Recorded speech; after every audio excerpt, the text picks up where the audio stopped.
जैसा कि मैंने बताया था कि कूलाम के नियम के बाद हम कूलाम के नियम के महत्व एवं सीमाएं को करेंगे, जो कि इसके अंतर्गत सीमाएं हैं और जो महत्व है इसके महत्व को समझेंगे।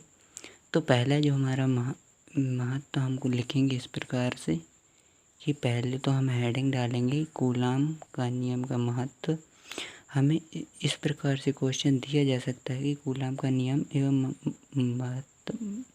जो कूलाम का नियम है वो तो हमने पहले ही बता दिया है, एवं महत्व एवं सीमा लिखिए, इस प्रकार से यह क्वेश्चन भी आ सकता है। तो इसके महत्व के अंतर्गत हम 2 पॉइंट हमने सम्मिलित किए हैं इसमें।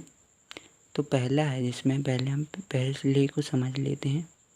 यह एक प्रायोगिक नियम है, तो इसका मतलब है कि यह प्रयोग द्वारा सिद्ध किया गया है। मैंने बताया था कि यदि 2 आवेश लेते हैं, यदि 2 आवेश, तो उनके अनुसार इसके बीच में लगने वाला बल है इसके मध्य, वह ज्ञात किया जा सकता है। तो यह प्रयोग द्वारा सिद्ध किया था किसने? कूलाम ने। किस सन में? 1785 में। तो यह ऑब्जेक्ट टाइप क्वेश्चन में भी आ सकता है कि कूलाम ने नियम जो कि कब दिया था, बिंदु आवेशों के मध्य लगने वाले बल का कूलाम ने नियम कब दिया था।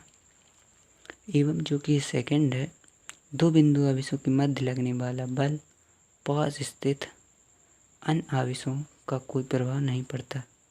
यदि कोई जैसे 2 आवेश हैं, 2 बिंदु आवेश, तो यदि कोई पास में कोई इनके यहाँ पर जो है इनके बीच में कोई बल लग रहा है, ठीक है, तो यह जो पास स्थित आवेश है, तो इसका इस पर मतलब इस पे जो बल लगेगा, बल पर इसका प्रभाव नहीं पड़ेगा जो पास स्थित है।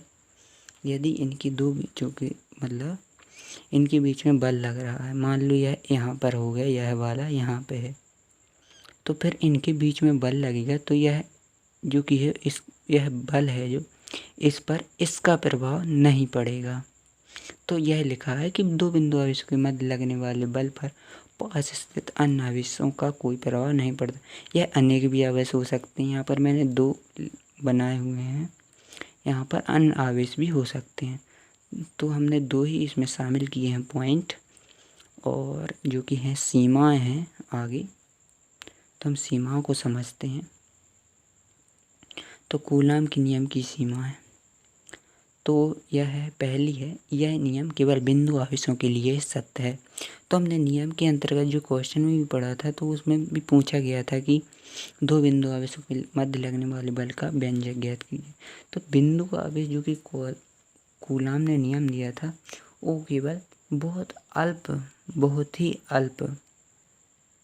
बहुत अल्प आवेश, मान लो यदि इनको बिंदु आवेश भी कहें तो भी ठीक है, इसीलिए उन्होंने बिंदु आवेश क्या कहा था, क्योंकि यह बहुत ही छोटे होते हैं, इसीलिए इन्होंने बिंदु आवेश कहा था। इसे आवेश भी कह सकते थे, लेकिन इनने बिंदु आवेश कहा था, तो यही लिखा है, यह नियम केवल बिंदु आवेशों के लिए सत्य, मतलब कि यह नियम बड़े आवेशों के लिए लागू नहीं होता है, ठीक है। तो यह इसकी लिमिट हो गई पहली। दूसरी है, यह नियम केवल स्थिर आवेशों के लिए सत्य है।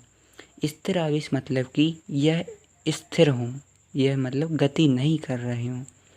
तो उन्होंने भी बताया था कि गति नहीं कर रहे, एक जगह स्थिर है, पहले ही हमने बनाया था चित्र, तो स्थिर बताए गए थे। और जो कि है हमारे थर्ड है, यह नियम अति अल्प दूरी लगभग 10 के ऊपर -15 की घात कोटि तक सत्य है।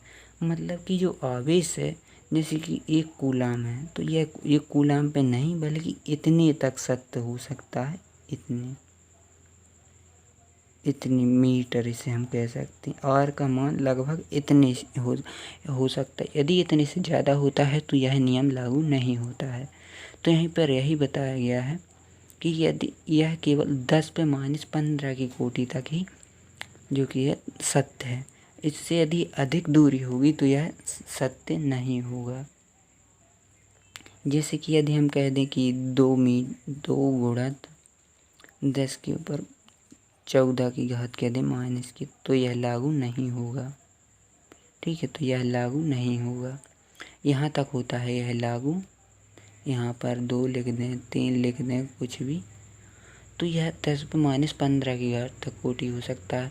यहाँ पर हम यह नहीं कह सकते कि -13, -14, -10 इस प्रकार से नहीं कह सकते।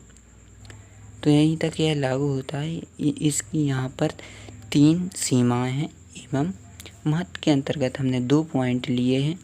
आप देख सकते हैं कि पहला है यह एक प्रायोगिक नियम है और दूसरा है 2 बिंदु आवेशों के मध्य लगने वाले बल पर पास स्थित अन्य आवेशों का कोई प्रभाव नहीं पड़ता है।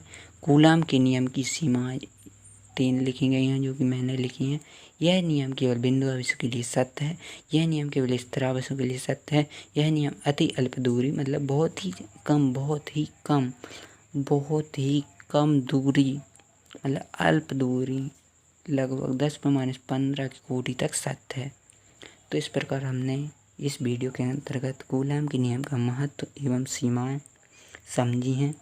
तो आप इस नोट्स की जो कि है स्क्रीनशॉट ले सकते हैं और अपने नोट्स में लिख सकते हैं। तो आप इस प्रकार से इसका स्क्रीनशॉट ले सकते हैं और ऐसे ही वीडियो देखने के लिए हमारे चैनल को सब्सक्राइब कीजिए और ऐसे वीडियो आपके लिए लगातार मिलती रहेंगी।